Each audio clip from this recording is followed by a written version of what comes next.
नमस्कार।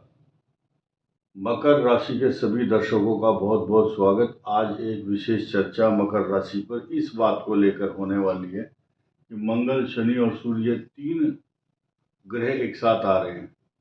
दो सितारों का मिलन जमीन पर, ऐसा ये सुना होगा आपने डायलॉग, लेकिन ये तीन सितारों का मिलन है। ये आकाश में होगा पर जमीन पर नहीं होगा।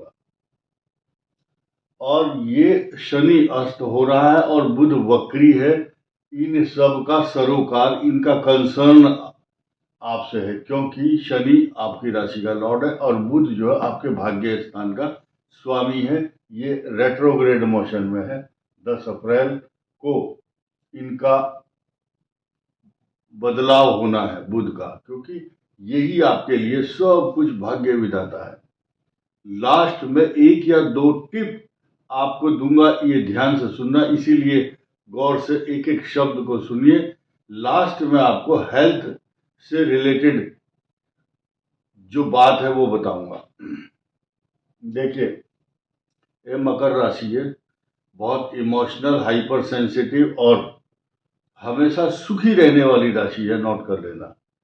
कब कब कौन सा ग्रह खराब चलेगा ये अलग बात है, और आपके ग्रहों के अनुसार ही आपको सुख और दुख भी मिलता है, लेकिन गोचर के अनुसार आज जो पोजीशन है उसको समझना जरूरी है।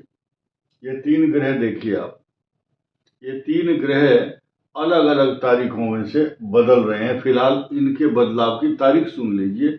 14 मार्च को सूर्य इस राशि के तीसरे पराक्रम स्थान में आ रहे हैं, और पराक्रम भाव जो है ये है मीन राशि। अब आप समझिए कि आपका जो अष्टम भाव है, मृत्यु का स्थान, अष्टम से अष्टम चला गए सूर्य। भावात भावों का जो सिद्धांत है ज्योतिष का, वो बेस्ट अच्छे ज्योतिषी जो एक्सपर्टीज रखते हैं ज्योतिष में, वही इस बात को समझेंगे। अष्टम से अष्टम भाव में सूर्य का जाना ये कई सारी चीजें बताता है। अष्टम भाव आपका कष्ट का भी है, मृत्यु का भी है, समुद्री यात्रा, गंभीर चिंतन, ऑकल्ट पावर, इंट्यूशन, गहरे जो रहस्य है उनको जानने का एक समय ये बताता है। अब इस केतु के प्रभाव, स्वभाव, लक्षण तो मैं बताऊंगा ही, लेकिन फिलहाल ये समझिए कि ये जो सूर्य का ट्रांजिट है ये आपके लिए तीसरे भाव में अच्छा ही फल देगा, भले ही अष्टम का स्वामी हो। अब दूसरा आपकी राशि का स्वामी शनि, इसके साथ होना ये अच्छा नहीं है। दो बात। तीसरी बात ये, जो मंगल है ये आपके इनकम हाउस और चौथे भाव का स्वामी है, ये भी आ गया। इन सब की बातों को फिलहाल एक ये समझिए कि तीनों इकट्ठे आ चुके हैं। इनके एक्शन रिएक्शन आप ये समझिए कि गिलास में अलग अलग कलर डाल रहे हैं, नीला, ऑरेंज, लाल, तो सबका मिलकर के एक कलर बन जाएगा। वो सब कलर जो है सारा का सारा आपके भाग्य को पल्लवित, पुष्पित और बहुत मजबूत बनाता है, क्योंकि ये तीनों ग्रह, साथ ही साथ चौथा ग्रह भी है शुक्र, 25 मार्च तक ये सारे चारों के चारों ग्रह यहाँ पर दृष्टि डालेंगे। आपके भाग्य को मजबूत करने के लिए ये जाने जाते हैं। ये स्थिति मैंने आपको क्लियर कर दी। अब इनकी तारीखें सुन लीजिए। 14 मार्च को सूर्य और 19 मार्च को यहाँ चार ग्रह होंगे जो आपके लिए बहुत ही शुभ, धन का लाभ, लॉटरी या आपको अचानक धन की प्राप्ति का योग बना रहे हैं मकर राशि के लिए। और 25 मार्च को यहाँ पर शुक्र आपके सुख के स्थान पर आ जाएंगे, लेकिन ये धनवान योग भी बना रहे हैं, धन प्राप्ति का योग भी बनाते हैं। शनि और शुक्र जब एक राशि में होते हैं, आप गूगल करके देखिए, उसमें लिखा मिलेगा धनवान योग बनता है, धनाढ्य योग।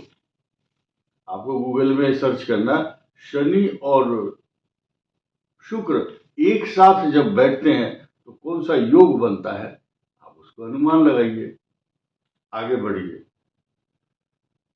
छठे भाव में आपके बृहस्पति हैं और ये भी इस भाव के स्वामी हैं।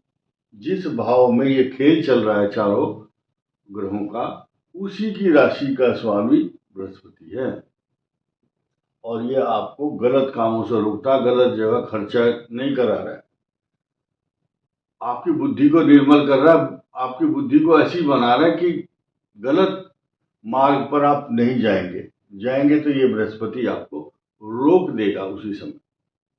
अब आइए अष्टम भाव के केतु पर। अष्टम भाव का केतु पाइल्स का रोग पैदा करता है। अब जरूरी नहीं कि सारे के सारे बिल आ जाएंगे मकर राशि वाले, हमारे को तो है ही नहीं ये दिक्कत।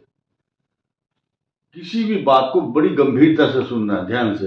अष्टम भाव में केतु पाइल्स का रोग पैदा करता है, इंटेस्टाइनल का रोग पैदा करता है और अगर मंगल की दृष्टि हो तो पेशाब संबंधी रोग या गुप्त रोग उत्पन्न करता है। अब जिनकी केतु की दशा नहीं है, जिनका केतु यहां नहीं है, या उनको ये रोग नहीं होगा, लेकिन जिनका यहाँ केतु है और उसकी महादशा या अंतर प्रत्यंतर पीरियड सब पीरियड जब चलता है तो ये रोग पैदा करता है। फिलहाल अब ट्रांजिट मोशन में अष्टम भाव में ये ग्रह आया हुआ है, तो जो लोग हम सिर्फ अब ऐसी बात करेंगे जो कोई सवाल ही ना उठा सके। जिनको अगर ये रोग है पाइल्स का, वो लोग अपने जीवन में ऐसे वस्तुओं का सेवन करें जो लेग्जिटिव हो, पेट को साफ करने वाली, अमरूद और इसबगोल ऐसे पदार्थ खाएं या अच्छे चिकित्सक से परामर्श करें। बेल का चूर्ण या बेल से बने हुए कोई भी प्रोडक्ट, बेल आप समझते ही होंगे, बेल का फल, बेल का जूस भी आता है।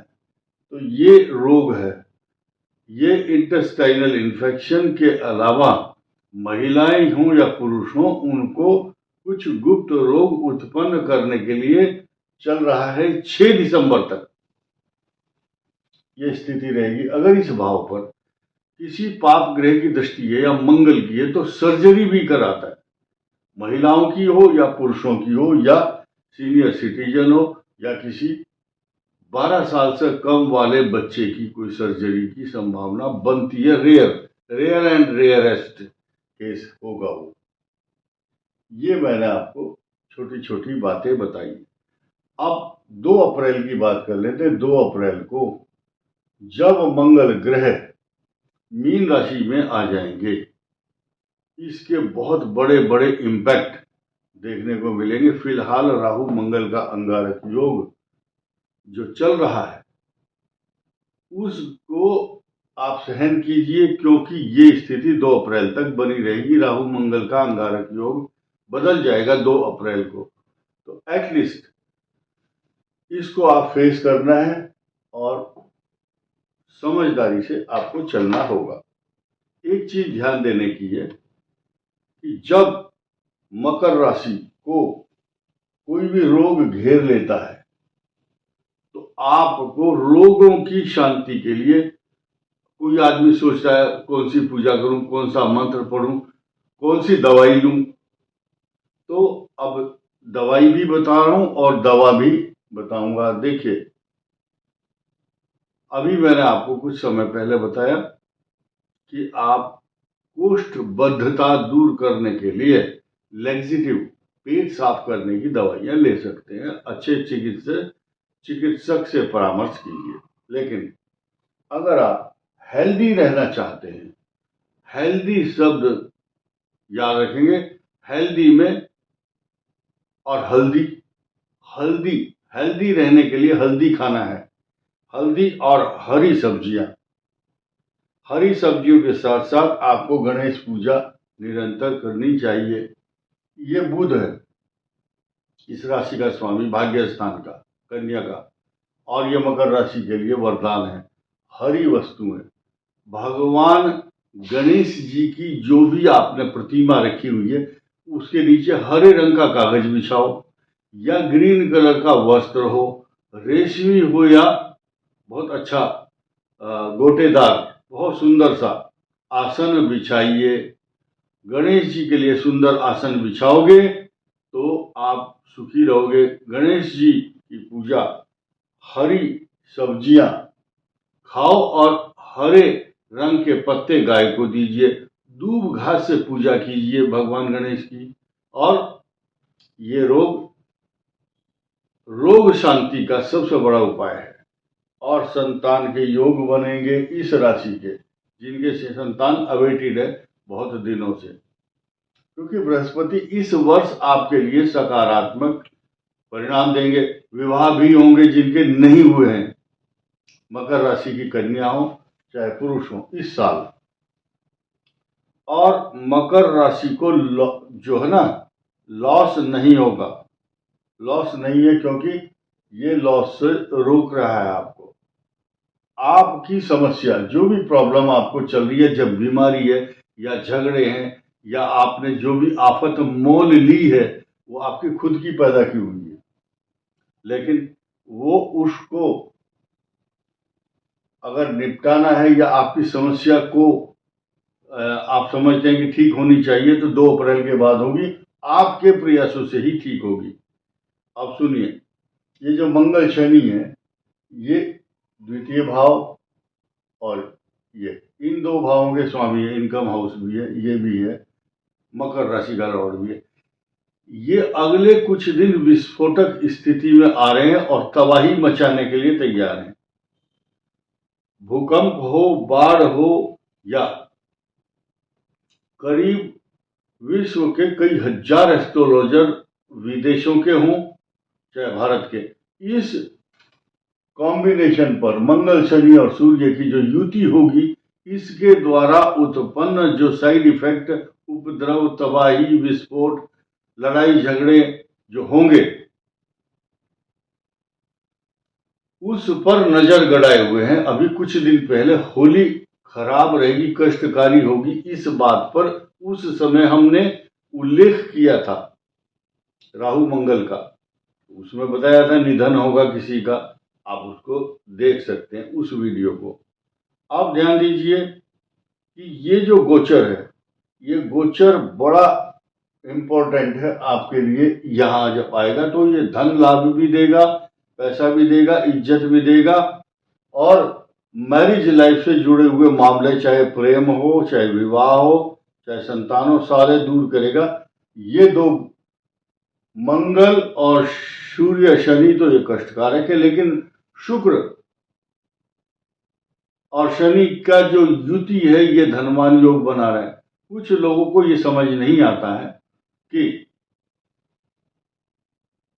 बोलते हैं अभी तो पॉजिटिव बताया, अभी नेगेटिव बताया आपने। तो जिन नकारात्मक निगेटिविटी रखने वाले दिमाग से प्रॉब्लम है जिनको, वो इस वीडियो को ना देखें और इस पर विश्वास भी ना करें।